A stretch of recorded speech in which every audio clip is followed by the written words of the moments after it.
আসসালামাইকুম ভাই, দেখেন সব কিছু পানির নিচে, সব কিছু পানি তুলিয়ে নিয়ে গেছে। কারণ যে বন্যা হয়েছে, বন্যাতে পানি দেখেন, প্রচুর পানি দেখেন। আনাজ বিরসা, কৃষিক্ষেত, ধান ক্ষেত সহ বিভিন্ন শাকসবজি সব কিছু ডুবে গেছে ভাই। দেখেন আমার পাশে বাড়িঘর দেখা যাচ্ছে, এগুলোর মধ্যে পানি উঠে যায়।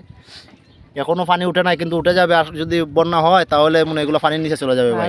অবশ্যই যারা যারা ভিডিওটা, অনেকে তো অলরেডি টেলা মারছেন, টেলা দিয়েন না ভাই। ভিডিওটা শেষ পর্যন্ত দেখিয়া অবশ্যই একটা কমেন্ট করে যাবেন, সুন্দর একটা কমেন্ট করে যাবেন। দেখবেন আপনার আইডিয়ার জন্য ভালো হবে এবং আরও ভিডিও বানাইতে আমাদের উৎসাহ জাগবে।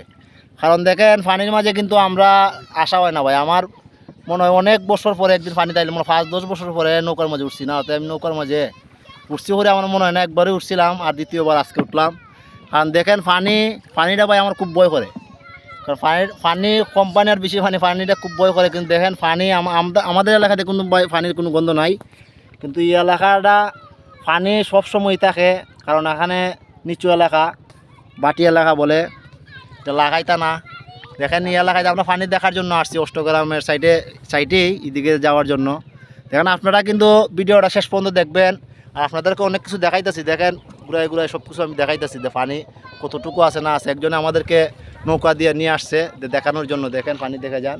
এখানে একজন আমরা আত্মীয়র বাড়িতে বেড়াতে আসছি ঈদের দিনে, ঈদের পরের দিনে। কারণ ঈদের ছুটিতে আমরা এখনও আছে, ঈদের ছুটির জন্য আমরা বেড়াতে আসছি। বেড়াতে আইসা কিছু আনন্দ উপভোগ করলাম, খুবই ভালো লাগলো ভাই। অবশ্যই আপনারা ভিডিওটা শেষ পর্যন্ত দেখবেন, দেখে সুন্দর একটা গঠনমূলক একটা কমেন্ট করে যাবেন।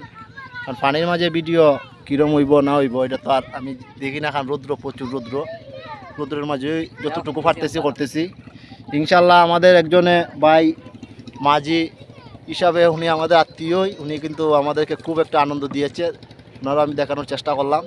কারণ আমাদেরকে ঘুরিয়ে পুরাটা নদী বা ওরটার মাঝে আমাদেরকে ঘুরালো, খুব একটা ভালো লাগলো। কারণ দেখেন এদিকে এসে আমরা এই সাইডে এনে বিরাইলো নৌকাটা, কোন সাইডে দিয়ে গেলাম আর কোন সাইডে আসলাম আমি কিছু বলতে পারবো না ভাই। দেখেন অনেক জায়গায় ঘুরিয়ে নিয়ে আসলো ভাই, কারণ খুবই ভালো লাগলো। কারণ নৌকার মাঝে চড়াটা খুব আনন্দের বিষয়। দেখেন অনেক ছোটো বাচ্চারা এখানে দাঁড়িয়ে আছে, দাঁড়িয়ে সাইডে দাঁড়ানো আছে। দেখেন অবশ্যই দেখেন তারা কিন্তু নৌকার মাঝে ওঠার জন্য আগ্রহ। তারা কিন্তু ভয় নাই। অবশ্যই তারা কিন্তু সবসময় পানির মাঝে থাকে। পানি তাদের অভ্যাস হয়ে গেছে। পানি এমন একটা জিনিস।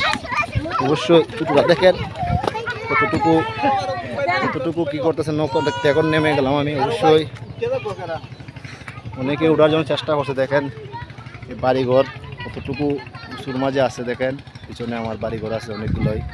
অবশ্যই এইদিকে পানির সাগরটা যে আপনাদেরকে দেখাই, দেখা যাচ্ছে গাছগুলো, এগুলো নাইলা গাছ, এগুলো পাট গাছ বলে, পাট গাছ। অবশ্যই সবাই ভিডিওটা শেষ পর্যন্ত যারা দেখছেন আর শেয়ার দেবেন। অবশ্যই আপনাদের আইডিতে গিয়ে আমি ঘুরে আসবো ইনশাল্লাহ।